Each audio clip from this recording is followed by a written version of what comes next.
Добрый день. В эфире «Актуальное интервью», в студии Екатерина Карпухина. Экзамен по истории предлагают сделать обязательным в школах. Это может произойти после 2022 года. Нужен ли ЕГЭ по истории? Насколько к этому готовы учителя, школьники и в целом система образования? Мы поговорим сегодня с гостем студии, учителем истории школы номер 33 города Якутска Владиславом Головановым.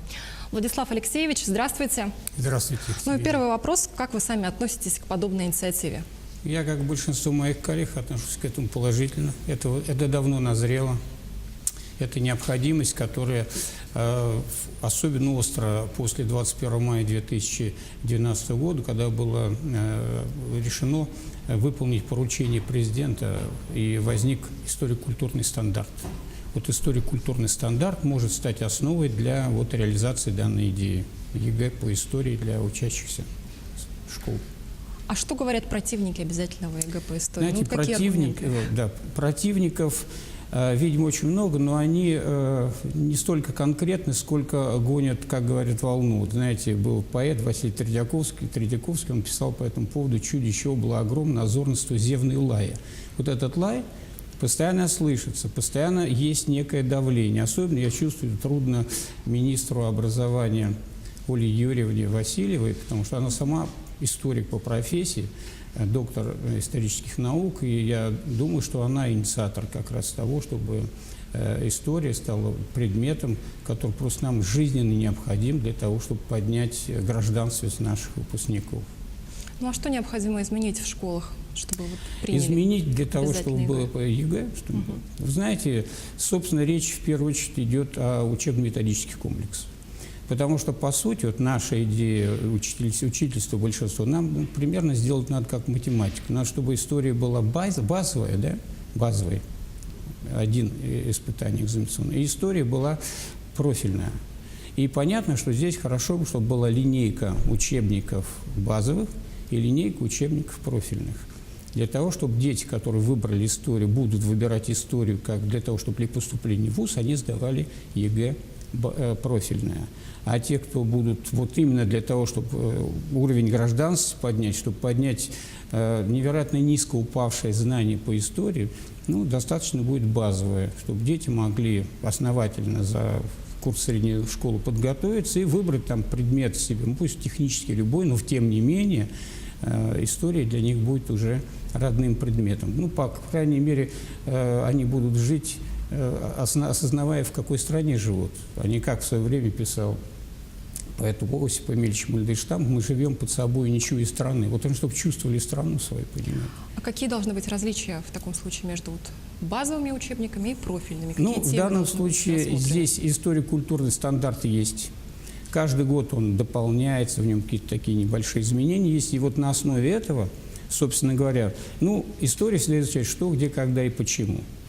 Скорее всего, то, что почему, можно немножко убавить в базовом варианте. А что, где, когда, и, по крайней мере, выводы основные, оставить... Основные даты? Да, основные даты, основные персонали, основные событийные.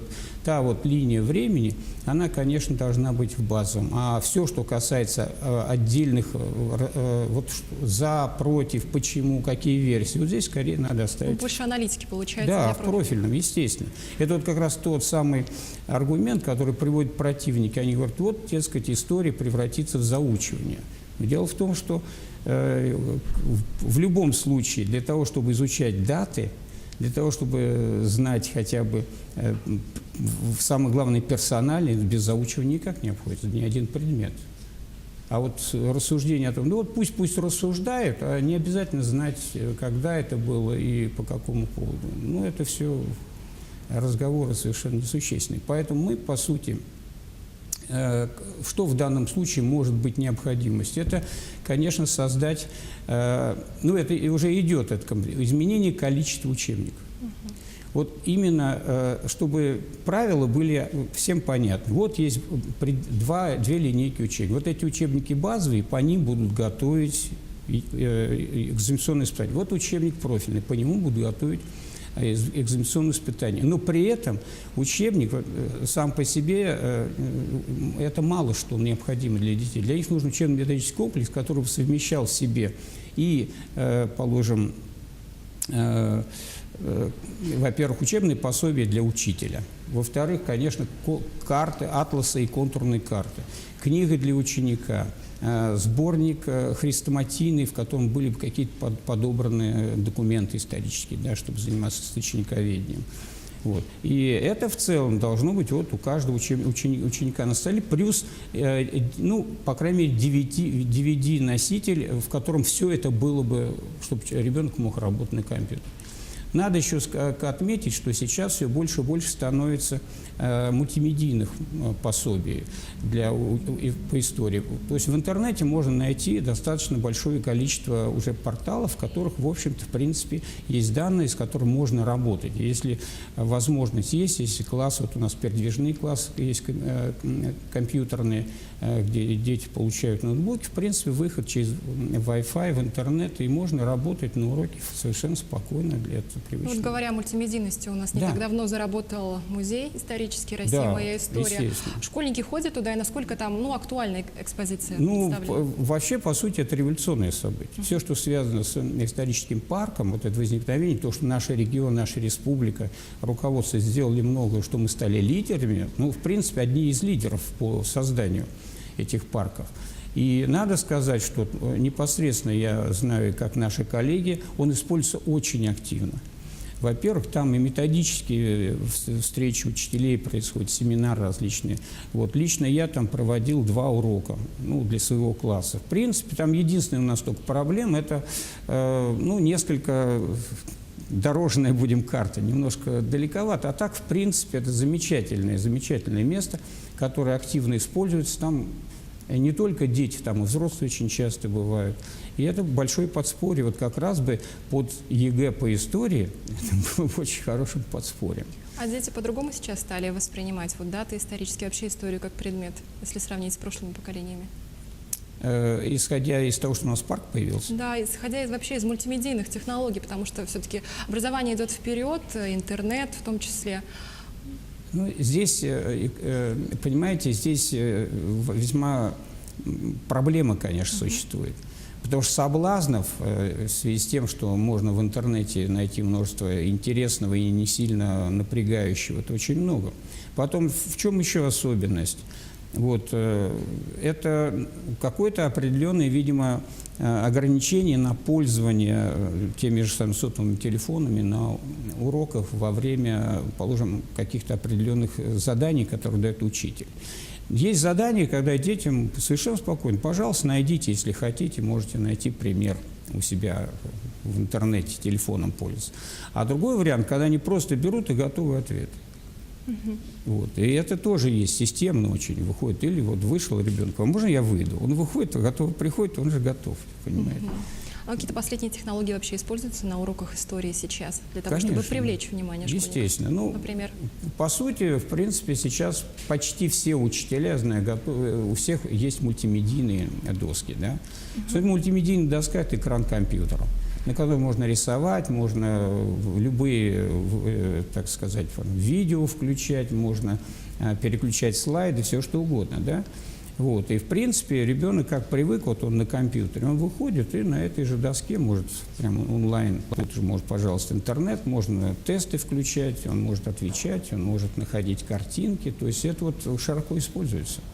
Вообще вы замечаете тенденцию, что у школьников появляется большой интерес к истории по сравнению с другими предметами? Здесь как раз ситуация, понимаете, несколько значительно хуже. Во-первых, это очень трудный предмет. Очень большой объем информации, это признают все. Объем информации настолько велик, что среднестатистический ребенок, он сразу понимает, это не для него. Потом, вы понимаете, здесь если мы говорим о том, что в ЕГЭ, первый слой – это учебники, это учебно-методический комплекс. Ведь, по сути, должна измениться среда, собственно, во всей стране. Но это, предположим, так. Это должны, естественно, появляться большее количество передач исторического характера. Ну, раньше там по телевидению шли уроки по истории. А вот передачи исторического характера, которые могли бы появляться у вас, хотя бы в вашем информационном пространстве, да? Ну, предположим, связаны с какими-то событиями хотя бы в нашем регионе, да, историческими. Затем, естественно, должна усиливаться культурная составляющая. То есть в данном случае это кинематограф, театр, это какие-то мероприятия, в которых в той или иной степени была история отражена. И при этом у нас сейчас появляется все больше фильмов, телевизионных, но у нас проблема в том, что отсутствует какой-то, не говорить контрольный, а какой-то экспертный совет, с которым хотя бы советовались по поводу исторических фильмов.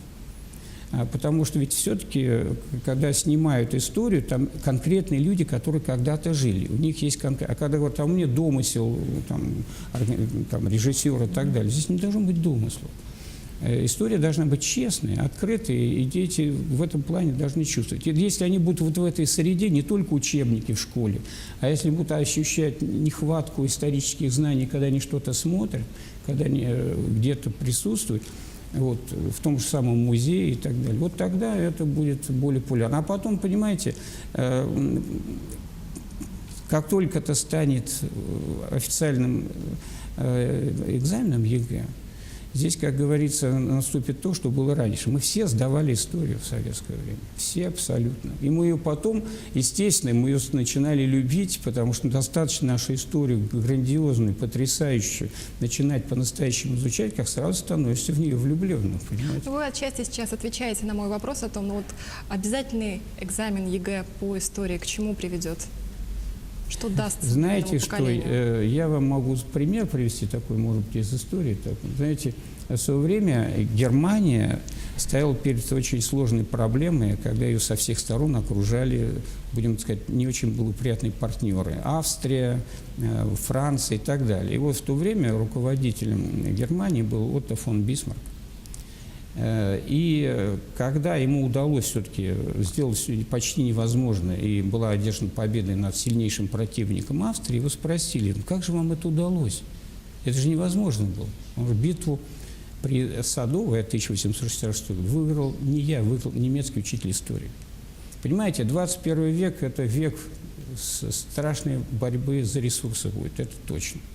И то, что наше поколение, в учителях мы смотрим, они сидят за партой. Но ведь им придется потом страну-то свою защищать любую, ну это экономически, политически, духовно, социально. Мы не говорим о военном столкновении, но они же станут хозяевами, они заменят вас, меня заменят. Все. Они вот, это все будет на их плечах. Без истории это невозможно. Не знать за свое дыхание, за собой, понимаете, предшествующих поколений, это невозможно стать настоящим гражданином. Будем надеяться, что все будет хорошо в этом направлении. Большое спасибо, Владислав Алексеевич, что ответили на наши вопросы. А я напомню, что это было актуальное интервью, и говорили мы о проблемах преподавания истории в школах и необходимости введения обязательного экзамена ЕГЭ по истории. Всего доброго.